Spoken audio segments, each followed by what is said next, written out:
Let me bounce off of this, since you raised up the issue of the common word document in that process. Just as there may be Muslims who would differ on that approach, the kind of irenic approach from a Muslim perspective, that we also know that Christians have a lot of different feelings about that. There were some very well-known, high-powered Christian leaders that were engaged in that process and put their names to that document. And then there were also others who really sternly objected to that. It facilitated quite a conversation of different responses. In fact, there's some that characterize the Christian leaders that signed that. There's even a term that somebody has coined called Chrislamist. That you have lost all your distinctions, you're just blurring things, you have become a Chrislamist. And on a personal note, I've been accused of being a Chrislamist.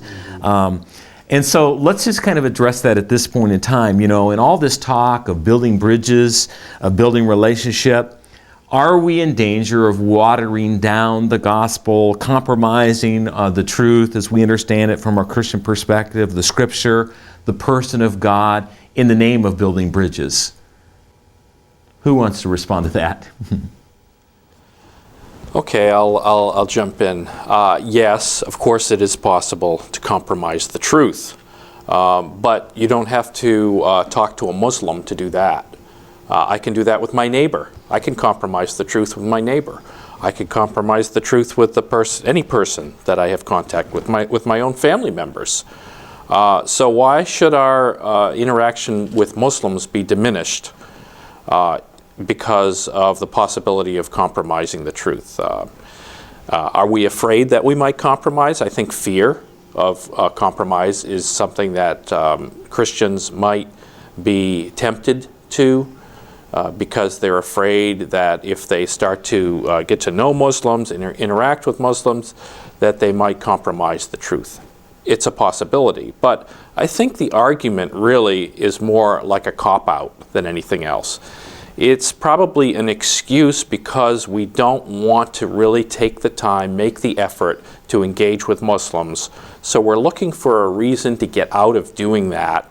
And I think we can use this as a cop-out, as an excuse not to engage with Muslims. It's a lot easier not to do it, frankly, in many ways, because of the amount of effort and time that's involved in getting to know people who are quite different from us in many ways. It's a lot easier just to come up with an excuse, and I think this could be one of them. Yeah. And I don't know, Nathan, how familiar you are with the common word document and that process and whatnot, but I think you probably are aware of many of the Christian leaders that were involved in that process and put their names to the document and whatnot. Just to lay my cards on the table, I resonate with a lot of the folks who did so. But maybe if you were able to just perhaps express how maybe a Christian leader could be involved in that process without compromising the truth, or I don't know if that's a fair question to put to you, but maybe to share a little bit about perspective of the Christian leaders who have that more irenic approach, and why that's a valid approach. Yeah. Well, I think part of this is again, set within a larger conversation. I think about how we view our faith and how we view other faiths. So for instance, I'm of from the personal perspective that, and I feel like this is theologically and practically informed, that you can have distinctive Christian identity, and also recognize that there are truths in other faiths and truths in other religions, and so that get worked out in those traditions and those expressions. So I don't think that you have to, I don't think it needs to, again, to be bifurcated there.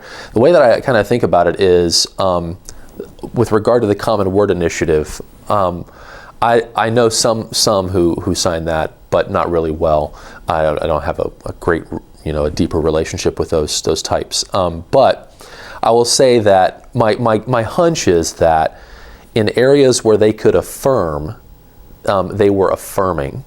But they're also well aware that there are distinctives. And so there are areas of convergence, and then there are areas of divergence.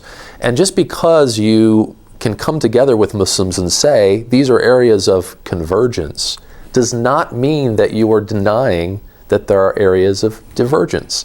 It is both and is my strong inclination toward this matter. So my guess is that's how some of those Christian leaders are approaching it.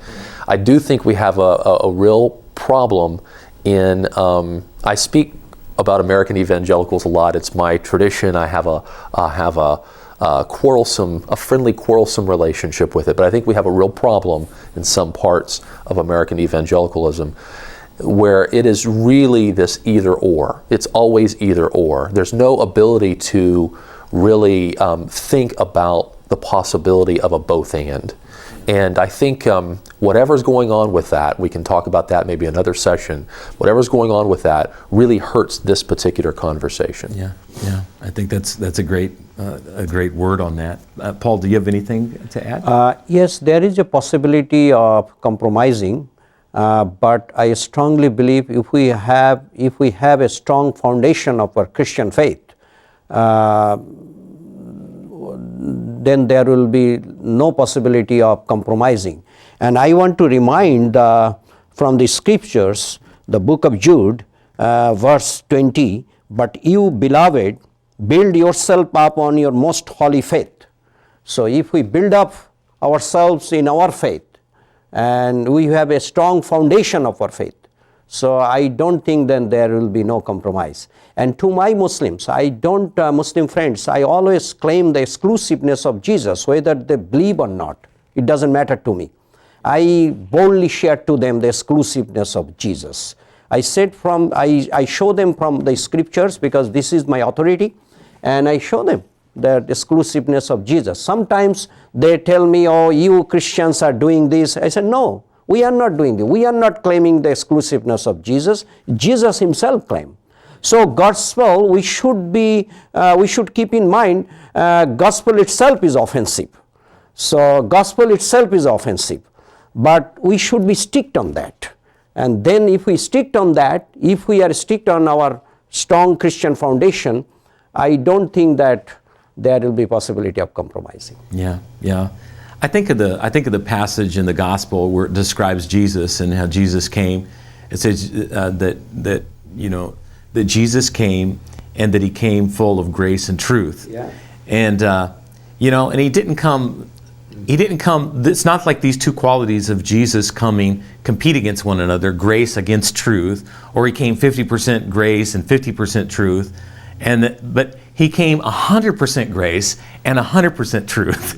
And I think that's the way, but a lot of times it seems like when we have this conversation among Christians, there are those that want to only do one or do the other. They only want to express grace in the way that they relate to this, or they only want to convey their expression of their understanding of truth and not live in the tension of expressing both of those qualities of Jesus at 100% level.